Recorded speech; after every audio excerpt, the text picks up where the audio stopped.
एक घना जंगल, बारिश का मौसम और एक चिड़िया की बेचैनी। वह अपने बच्चों के लिए सुरक्षित घोंसले की तलाश में है, लेकिन जब उसे दो पेड़ मिलते हैं तो एक पेड़ उसे मना कर देता है और दूसरा उसे घोंसला बनाने की इजाजत देता है। पर क्या यह फैसला सही होगा या चिड़िया से कोई बड़ी गलती हो रही है? तो आइए जानते हैं इस वीडियो में। एक घने जंगल के बीच एक छोटी सी चिड़िया रहती थी। वह बेहद चिंतित थी क्योंकि बारिश का मौसम आने वाला था।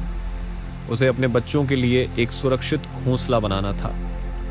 जंगल में वह एक अच्छे मजबूत पेड़ की तलाश कर रही थी जहां वह अपने बच्चों को सुरक्षित रख सके। एक दिन तलाश करते करते वह एक नदी के किनारे पहुंची। वहां उसने दो पेड़ देखे।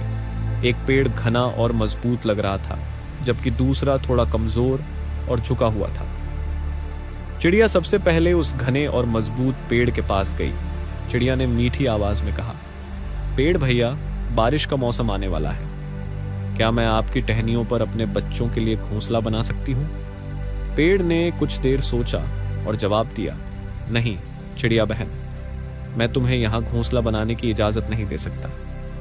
चिड़िया ये सुनकर थोड़ी उदास हो गई। उसे लगा कि पेड़ स्वार्थी है और उसकी परेशानी को नहीं समझ रहा। चिड़िया फिर दूसरे पेड़ के पास गई जो थोड़ा झुका हुआ और कमजोर दिख रहा था। उसने उससे भी वही सवाल किया, पेड़ भैया, क्या मैं आपकी टहनियों पर अपने बच्चों के लिए घोंसला बना सकती हूँ? दूसरे पेड़ ने तुरंत कहा, हाँ चिड़िया बहन, तुम यहाँ अपना घोंसला बना सकती हो।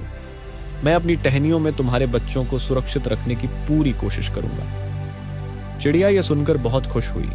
उसने तुरंत घोंसला बनाना शुरू किया और कुछ ही समय में अपने बच्चों के साथ वहां रहने लगी। कुछ दिनों बाद बारिश का मौसम आ गया। भारी बारिश होने लगी और नदी का पानी तेजी से बढ़ने लगा।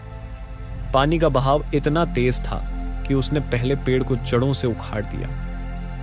चिड़िया ने देखा कि पहला पेड़ नदी में बह रहा है। चिड़िया ने तेज आवाज में कहा, देखा पेड़ भैया, जब मैंने तुमसे घोंसला बनाने की इजाजत मांगी थी तब तुमने मना कर दिया था।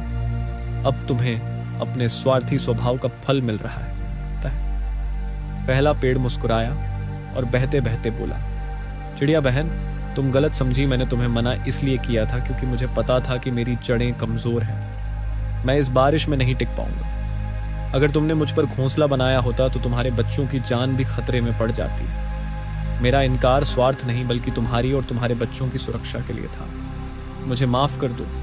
यह कहते हुए पेड़ नदी में बह गया।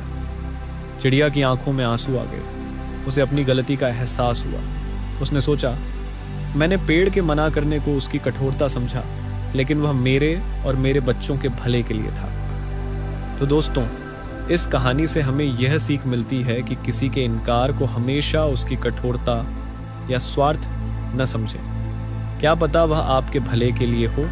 जैसे माता पिता हमें कई बार मना करते हैं, लेकिन उनका हर निर्णय हमारी भलाई के लिए होता है।